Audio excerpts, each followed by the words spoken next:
y ellos tienen allá un laboratorio que se llama I2CAT, aquí te lo voy a apuntar.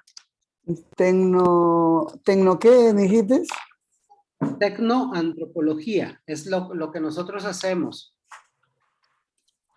I2CAT. Entonces, con ellos he publicado también libros. Un poco, pues lo que nosotros investigamos es cómo la antropología y las ciencias del diseño pueden dialogar con la ingeniería para, pues, crear productos que sean más acordes a las necesidades reales de sus usuarios, de las culturas, y para el bien del planeta, ¿no? Este es el laboratorio donde ellos trabajan. Uno es el director y el otro está en cuestiones sociales. Sus nombres son Artur Serra y Jordi Colobrans. Ah, mira. Entonces, les he platicado también un poco sobre lo que tú estás haciendo y se mostraron muy interesados. Entonces, en algún momento me gustaría mucho presentártelos. Pero tú dices que vas hasta septiembre, ¿verdad?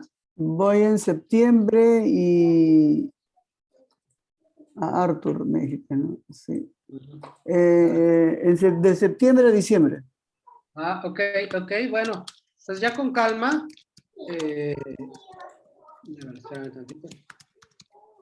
Te los presentaré y ellos pues también, ellos están muy interesados en ver, pues, conocer más acerca de cómo se está innovando en cuestiones, cómo se están apropiando las nuevas tecnologías desde el sur, desde una visión más decolonial, digamos.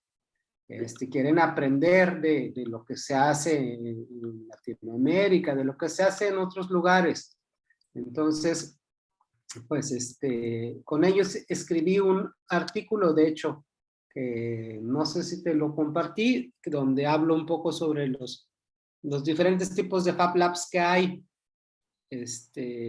y comparando aquellos que son como capaces de crear cosas, objetos nuevos, y aquellos que solo copian por una dinámica pues que les hace falta todavía desarrollar capacidades.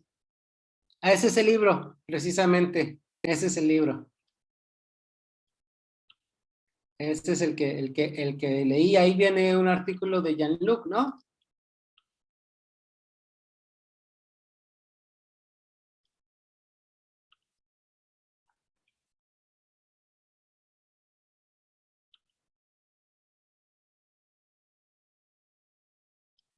Estoy buscando el otro libro, el donde que te digo que publiqué con estos colegas, para cuando tengas tiempo de verlo.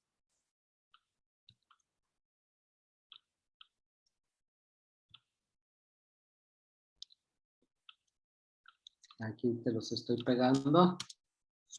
Por si gustas ver el trabajo que yo hago con ellos. El último es el de tecnoantropología.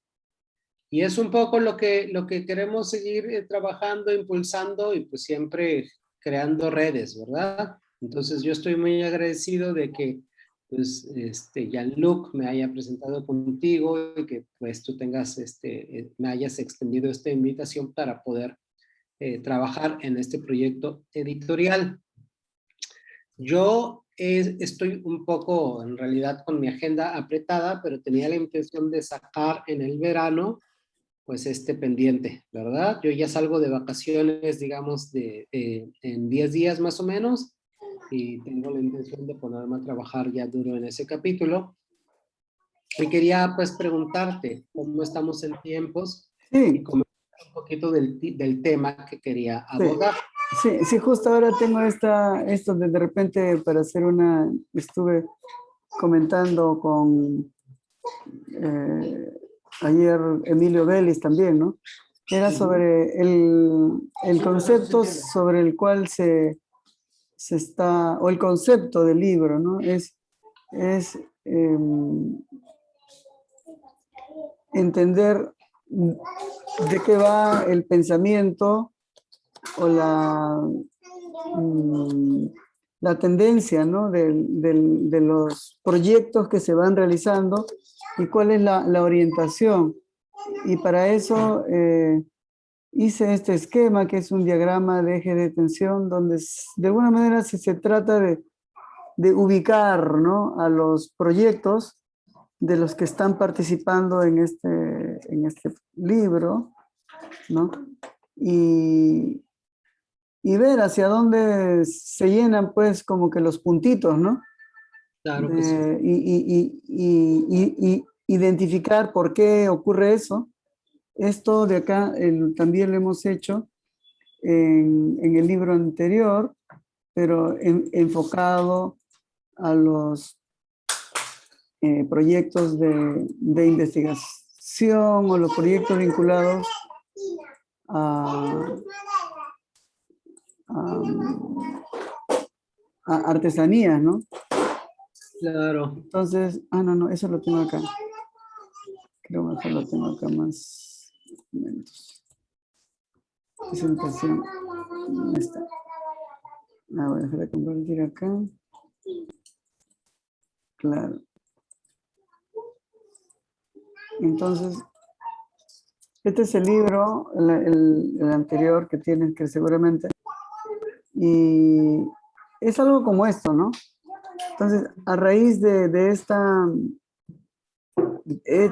queremos hacer un diagrama parecido, pero este es el proyecto anterior, ¿no?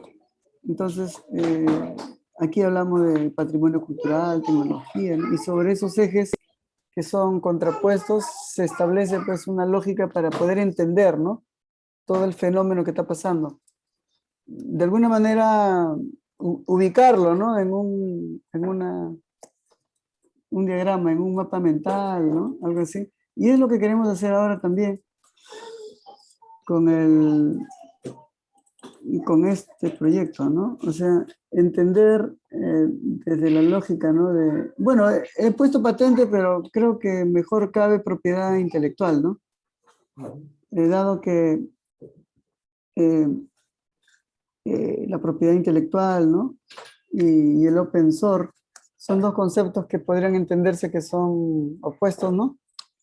Y que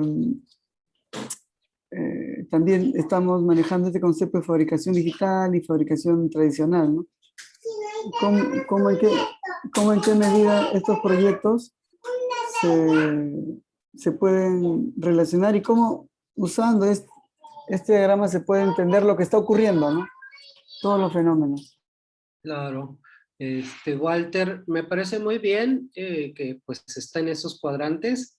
Yo a veces trabajo con esos cuadrantes, pero desde una perspectiva para identificar, digamos, innovaciones. En la semiótica les llamamos cuadrantes semióticos. Entonces, dependiendo de donde hayan más concentraciones o menos concentraciones, empezamos a ver espacios de innovación. Entonces me gusta mucho trabajar de esta manera y creo que eso permite además comparar los diferentes proyectos y capítulos, ¿no? Y ubicar y además generar pues ya toda una discusión más claro, coherente y llegar a buenas conclusiones. Y entender de dónde empezar a hablar. O sea, a veces se habla mucho del espacio de fabricación digital y cómo se aplica en la artesanía tradicional o la artesanía urbana o esta artesanía que ha tenido pues este mestizaje o como algunos le denominan, se ha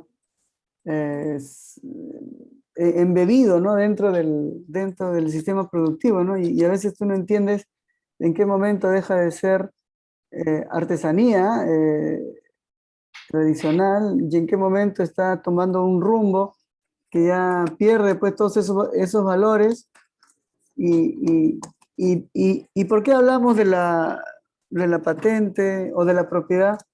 Porque es un debate que ya existe, no estoy inventando nada nuevo, pero siempre el enfoque que se da es eh,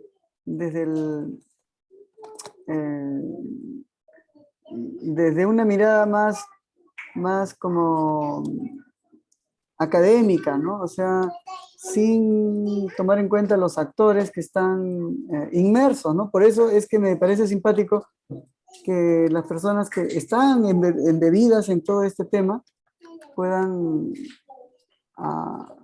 aportar.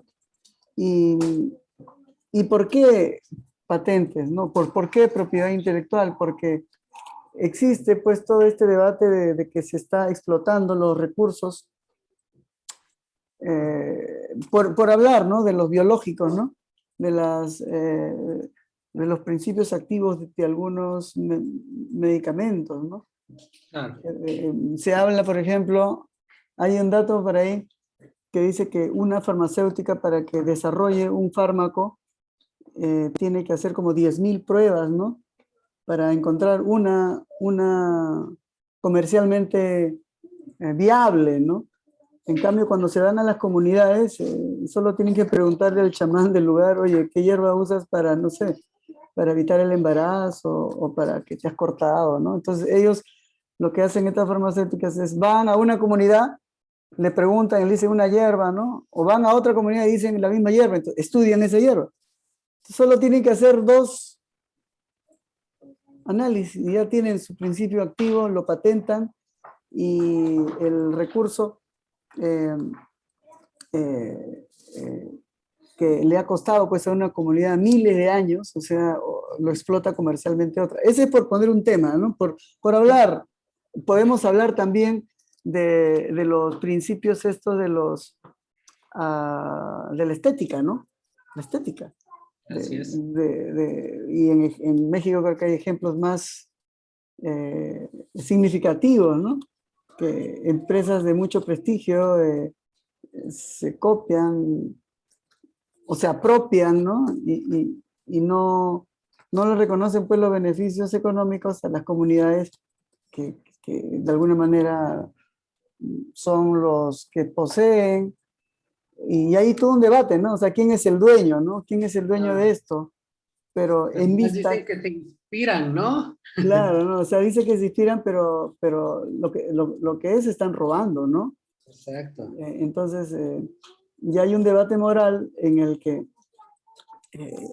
hay una, Louis Vuitton, creo que lo pongo en el primer libro, en este libro lo pongo ese ejemplo, no sé en qué página, pero por ahí anda, en el que Louis Vuitton pues mandó a unas chicas, unos artesanos no me acuerdo muy bien del lugar, de qué comunidad, y, y la comunidad pues le cobró por hacer los bolsos estos, $10, $12.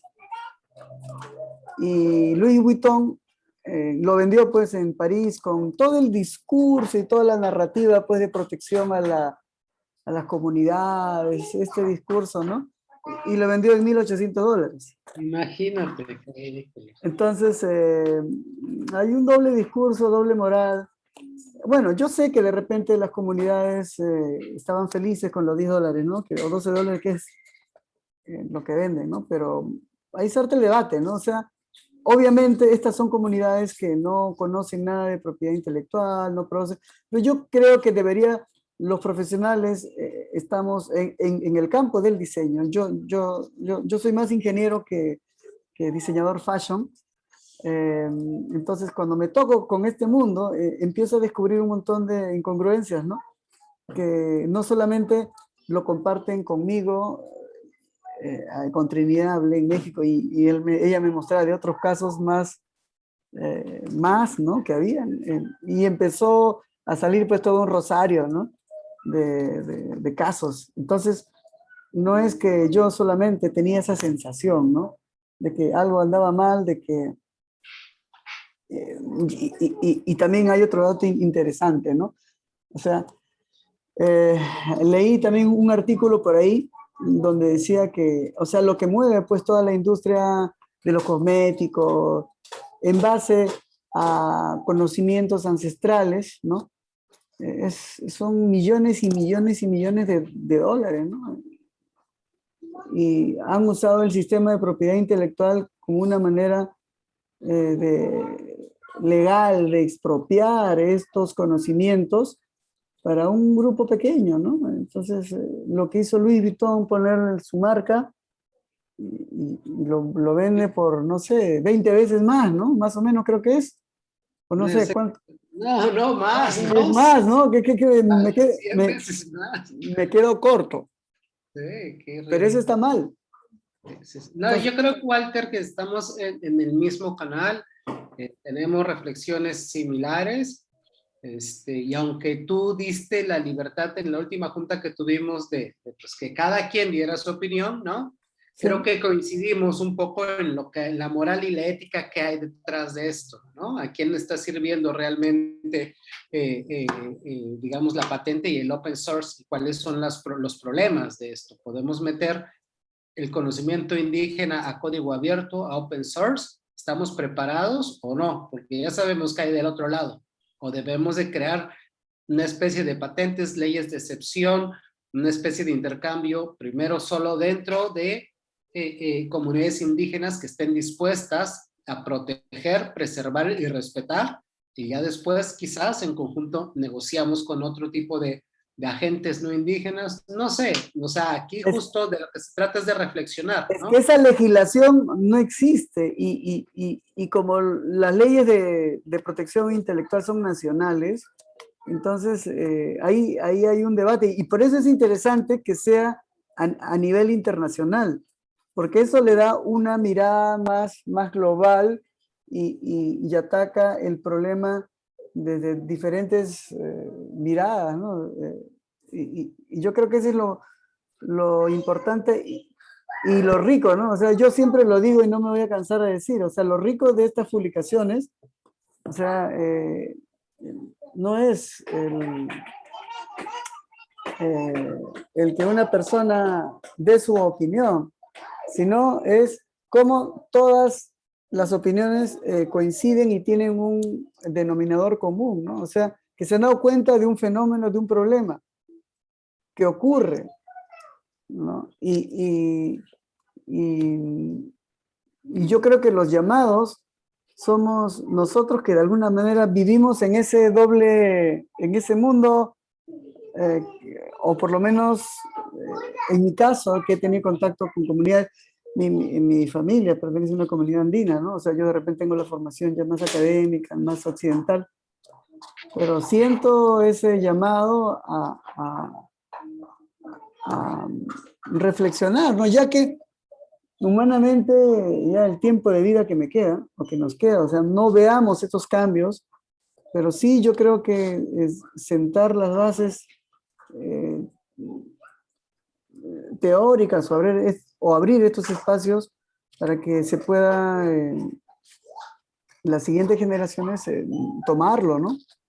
Y a ver cómo se puede mejorar este entorno, ¿no? Que está en constante crecimiento y en un crecimiento descontrolado, ¿no? No hay una articulación. Y yo creo que las redes del Fab Lab permiten eso, ¿no? Yo a veces discutía con Benito Juárez, el Fab Lab es todo un debate, ¿no? Es una espada de doble filo, porque por un lado te corta y te mata estas tradiciones, ¿no? Pero por otro lado puede ser una herramienta para difusión y potenciarlo, ¿no?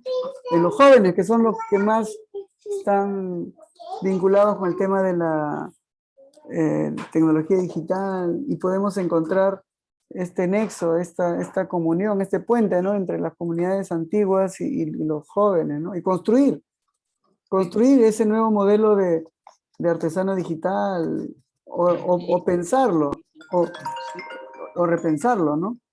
Entonces, no sé, Innovación cultural, pero basada en la tradición, ¿no? Aunque parezca contradictorio, pero es sí, no es empezar que todo de nuevo. son esos debates lo que hay que reflexionar. Es contradictorio. Yo sé que la fabricación digital es todo lo contrario a artesanías, pero esa es la ola a la que hay que subirnos, porque si no, yo pienso que la artesanía va a desaparecer. O sea, pues, la fabricación digital no se va a detener. va a seguir produciendo nuevas máquinas, herramientas y nuevas filosofías de trabajo y nuevas redes, ¿no? Entonces yo creo que o aprovechamos esa potencialidad de la fabricación digital y con todo lo que implica, pues, asumir los activos y pasivos de eso, que, o nos encerramos en nuestro mundo y nos ponemos en plan de comunidades indígenas no contactadas, ¿no?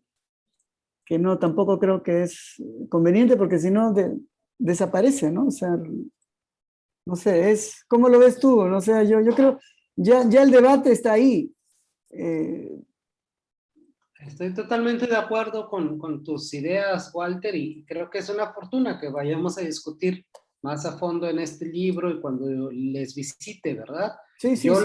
lo que no entiendo, por ejemplo, y es un tema central que quiero investigar ahora, es por qué hay mayor libertad de creación y mayor libertad, digamos, y mayor protección a esas creaciones indígenas en el norte, en América, en Alaska, en Canadá. ¿Por qué los Fab Labs allá están teniendo la capacidad realmente de innovar culturalmente en la artesanía, de producir objetos que hablan acerca de su cultura y que no solo hablan, sino que la refuerzan y que están protegidos? ¿Y por qué en el sur de América, desde México, lo que pasa es que no estamos creando, estamos solo reproduciendo y lo que reproducimos no necesariamente está ayudando a reforzar nuestra cultura, ¿no? Y yo sé que lo que están haciendo, por ejemplo, en el Fab Lab Maya es maravilloso, es un Fab Lab que yo quiero conocer y aprender de ellos, pero ahí el debate es cómo insertamos a estas personas al mercado global.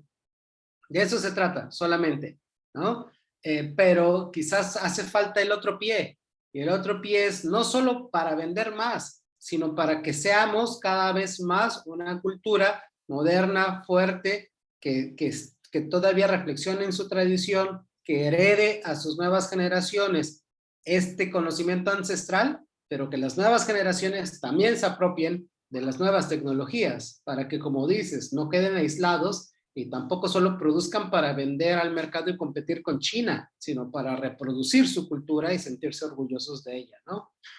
Pero, y bueno, es un debate amplio que yo apenas estoy entrando, estoy empezando a conocer, y yo lo que quisiera hacer un poquito en este artículo o capítulo me gustaría, con el que me gustaría contribuir, es reflexionar desde la antropología y la semiótica, que es mi campo de estudio, desde la perspectiva, digamos, más teórica y ética, pero después llegar a casos concretos para no quedarme solamente, digamos, en la parte teórica.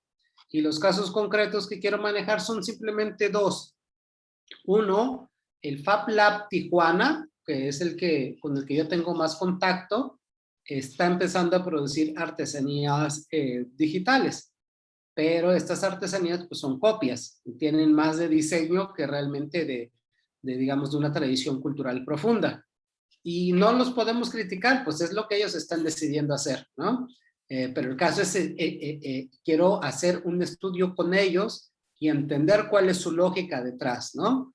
Y qué piensan precisamente a partir sobre estos temas, sobre la patente, sobre el open source, etcétera, y un poco cómo se posiciona un Fab Lab en concreto, para tener, digamos, un estudio de caso. Pero por el otro, acaba de morir doña Inocencia Martínez. Ella fue Premio Nacional de Artesanía en México. Ella es indígena Cucapá y está más o menos cerca de aquí su comunidad, y ahí tienen un museo muy bonito.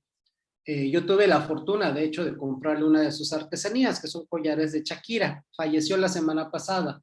Y me gustaría un poco, como en honor a su trayectoria, a su tradición, su hija, ella es la que está al frente del museo, la conozco, pues también entrar un poquito al debate de cómo la artesanía, en realidad, de los Cucapá, los ha hecho seguir presentes y seguir siendo distinguidos, aunque son solo 50 familias, ¿no? Como un grupo cultural importante indígena en México, pero por el otro lado aquí también viene una contradicción, ¿no? Que es que la Shakira con la que ellos trabajan, pues es Shakira china, es Shakira que compran en la Ciudad de México. Entonces, digamos, el insumo, el producto que utilizan, pues también es parte, digamos, de toda una red que podemos decir que pues, es altamente capitalista y de fabricación, pues no necesariamente digital, pero sí altamente automatizada, ¿no? Y entonces me gustaría comparar estos dos casos para entrar al debate y decir, por un lado, ¿no? Artesanía tradicional de la mujer que fue reconocida a nivel nacional con un premio por sus creaciones, pero que sus insumos son materias chinas, y por el otro lado, un Fab Lab que está intentando producir artesanía tradicional, pero sin relacionarse con la cultura local. Entonces creo que si juntamos estos dos debates podemos ver diferentes aristas de la problemática, del fenómeno, ¿no? Y discutirlo. Esto es lo que tengo en la cabeza. Sí, No sé. perfecto. No, yo lo veo perfecto. El tema de eh, el tema de la apropiación de esos conocimientos o técnicas que se están generando en el Fab Lab Tijuana que dices tú, es interesante porque eso está dentro de esta mirada de que la artesanía, y lo dice Benito en este libro, lo dice acá, si lees a Benito, dice que la tradición y la artesanía es un proceso dinámico, o sea, no se debe entender a la artesanía como algo estático, ¿no? Sino que recibe el influjo, la energía, la vitalidad del que lo está produciendo en el momento, ¿no? Y de pronto construye su propio imaginario, ¿no? Y hace una artesanía como la de Tijuana, que entiendo que no tiene un arraigo ancestral, sino que se está identificando, y ahí tiene que ver un poco con la posesión, ¿no? Con lo que uno se identifica, ¿no? Y cómo esa identificación hacia una cultura te hace que tu expresión plástica se refleje, ¿no? Eh, y eso también tiene que ver, ¿no? Con lo propio, ¿no? De sentido de pertenencia, es mío. Y cuando tú lo asumes que es tuyo, ¿no? Eh, es como que yo conozco a muchos gringos que le dicen que vienen acá y se casan con unas nativas y viven.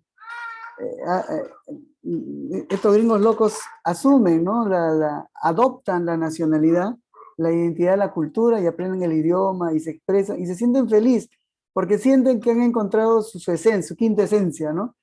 Entonces, esta es una caricatura lo que te estoy haciendo, ¿no? Que es estos gringos que vienen como le dice Trinidad, vienen a vivir su experiencia tercermundista, ¿no?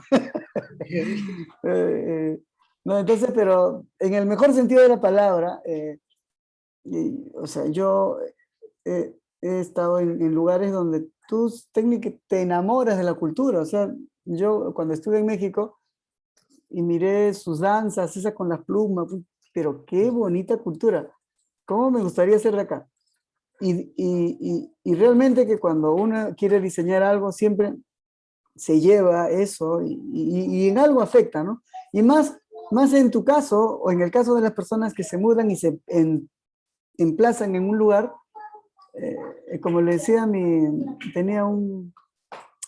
tengo un primo que es peruano, pero vive en Corea, me dice, primo, yo ya no soy peruano, me dice, yo ya me he coreanizado. Okay. Entonces, ese concepto no lo entendía, pero después lo entendí, ¿no? O sea, uno adopta, él se ha enamorado de la cultura coreana, lo asume. Entonces, tú puedes vivir al costado de otra cultura o área de influencia cultural, ¿no? y asumes, y ocurre una suerte de simbiosis, como lo llama Benito. A mí me gusta bien el concepto de Benito que usa, también está en este libro, de simbiocreación, ¿no? Esa mezcla, ¿no? Y la riqueza está en eso. O sea, la belleza de una artesanía no tiene necesariamente que ser esta artesanía etnocéntrica que le llaman algunos, ¿no? Que es copiar exactamente como lo hacían en el caso de los mayas. Los mayas hace 500 años, ¿no? Pero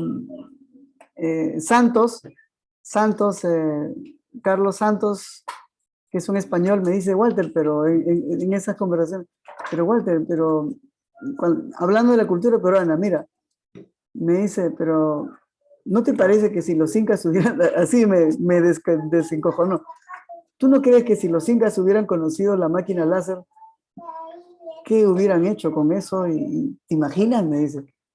Y es cierto, ¿no? O sea, la tecnología termina siendo un instrumento para ese mundo imaginario, no sé, y yo dije, tiene razón, ¿no? Porque hasta cuando empecé esta exploración, yo era como que bien purista, ¿no? Respetaba todo así, que se tiene que hacer como se hacía antes. Pero me puse a pensar y yo dije, sí, ¿no? En su momento, los incas, cuando hacían cualquier tipo de artesanía, usaban lo último en tecnología. Lo último. Es lo que conocían. Si hubieran conocido una tecnología superior, así hubiera venido de los ovnis, como algunos dicen, lo hubieran usado. Porque ellos, para expresar su sensibilidad, su arte, su estética, ¿no? Tenían que hacer lo mejor de lo mejor. Muchos, y esto ha ocurrido en México como en Perú, o sea, se preguntan, pero ¿por qué las iglesias acá en el Perú y en México también eran tan adornadas y tan bellas? ¿Por qué? O sea, no se explican. Hay un historiador que dijo eso, es que la Iglesia Católica tuvo que competir con una religión o con un mundo mágico religioso donde la estética estaba tan vinculada al mundo de su religiosidad, que para reemplazar eso tenía que hacer algo pues también igual de maravilloso, digamos. claro, ¿no? Claro. Y eso, y prueba de eso creo que es en México también, acá en Perú, encima de los emplazamientos arqueológicos peruanos se construía pues, Sí, sí. ¿no? Y veías esa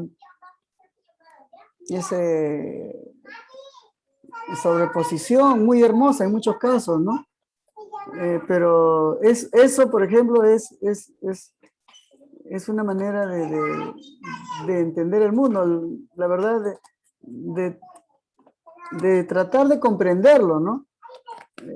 Y este no es un tema actual, o sea, lo han tocado muchos y tú, por tu formación, debes también saberlo, ¿no? O sea, revoluciones tecnológicas han ocurrido siempre, ¿no? Y siempre las revoluciones tecnológicas han generado estos cambios, tanto en los objetos y en las formas y en la manera de pensar, ¿no?